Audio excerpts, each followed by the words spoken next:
Gambé Brass Band, de retour sur la terre béninoise après une tournée musicale d'environ 3 mois en France pour vendre la destination Bénin. Une tournée qui a été accompagnée par le FAC, entendez, Fonds des Arts et de la Culture. Tel un enfant reconnaissant, les responsables de ce groupe se sont rendus dans les locaux de la DGFAC pour rendre compte du succès qu'a connu leur voyage, mais aussi pour présenter au directeur général Gilbert Deoumalé le projet de partenariat de travail entre le groupe Gambé et le groupe Si Laguna CCR Clarinza des Pays Basques en France.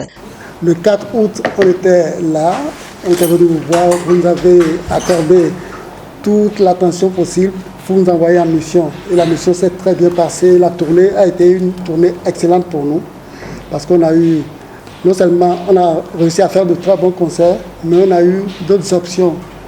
On travaille dans des projets qui nous donnent la possibilité de revenir l'année prochaine. Et au nombre de ces projets-là importants, on a le projet Tel j'ai vu le ciel. Tel j'ai vu le ciel. Et c'est piloté avec Gambé et nos amis basques. Et c'est un projet qu'on ambitionne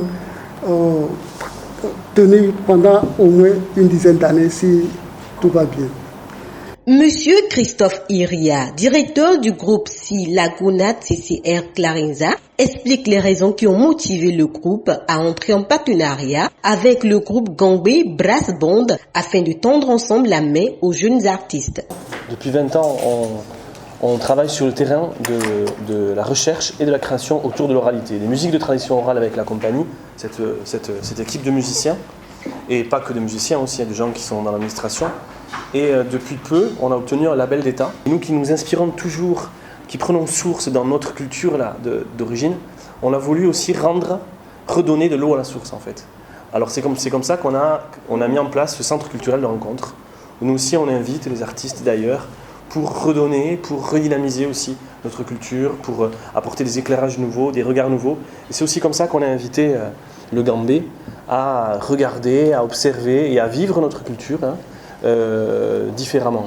On a très envie aujourd'hui de créer quelque chose ensemble, de créer une forme artistique ensemble, avec notre ensemble musical qui est composé de 12 musiciens.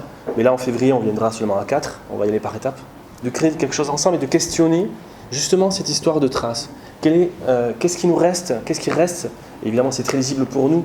Qu'est-ce qu'on peut observer, qu'est-ce qu'on peut voir, ce que les gens peuvent voir, ou comment on peut donner à voir les sources qui existent dans la création que nous pratiquons aujourd'hui, et comment notre création, comment cette musique-là est une musique traditionnelle finalement d'aujourd'hui. J'aimerais vraiment mobiliser de jeunes chercheurs sur nos échanges, sur ces questions d'oralité. Mettre en jeu une circulation de jeunes artistes pour qu'ils puissent circuler d'ici à chez nous, et puis évidemment en mettant en place certains réseaux, et à rendre ces jeunes en émergence, jeunes solides et porteurs aussi d'une dynamique telle qu'on en rêve, quoi. Gilbert Deoumalé, fier des prouesses accomplies par le groupe Gambé pour mettre en vue l'identité culturelle béninoise, au Bénin comme à l'international, se réjouit de ce projet de collaboration entre les deux groupes. Pour lui, à travers cette collaboration, la vision du chef de l'État dans le secteur de la culture continuera son chemin de petit bonhomme. Dans un pays comme le nôtre, il appartient à nous autres acteurs culturels de montrer au pouvoir public qu'on ne saurait minimiser la valeur d'un artiste, d'un acteur culturel au sein de la communauté. Vous les sortez, c'est comme on le dit là-bas, à chez vous, tiens sans conscience, il n'y a que nous de là. Les philosophes ici, c'est eux, les artistes. C'est pour cela que moi je les appelle les dépositaires du patrimoine culturel. C'est eux. Donc, nous allons peut-être mieux affiner tout ce que j'ai dit. Si possible, les mettre sur papier, de voir comment est-ce qu'on peut mettre tout ça ensemble. Lorsque l'État a dit que la direction peut aller mobiliser d'autres ressources en dehors de la circulation de l'État, je me suis dit, mais automatiquement, on pense aux institutions internationales, on pense à la coopération Nord-Sud. Je dis non. Nous devons commencer nous-mêmes d'abord par créer de la richesse. Vous ne pouvez pas avoir des artistes comme ça avec vous et dire que vous êtes pauvre. Ce n'est pas possible. Nous voulons mettre les artistes au travail pour diminuer la prostitution, le banditisme, l'alcoolisme, la drogue, on va diminuer.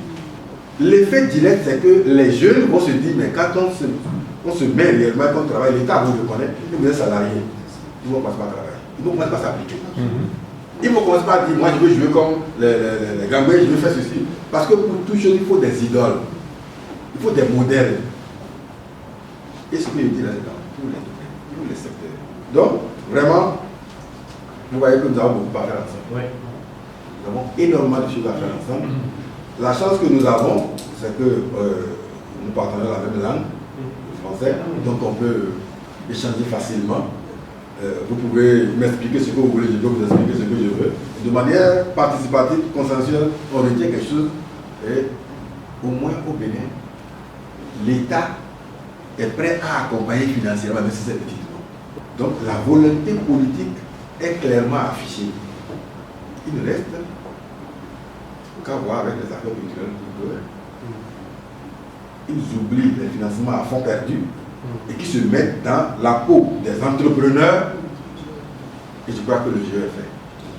D'ici février, pour la première phase de la mise en œuvre du projet, une feuille de route sera établie à cet effet pour un bon suivi. Mais avant, les deux groupes partenaires ont pris part ce dimanche 28 novembre à la séance de répétition de l'artiste Oragnon, spécialiste du rythme Tchékoumé. Plusieurs autres acteurs culturels étaient présents à ce rendez-vous musical.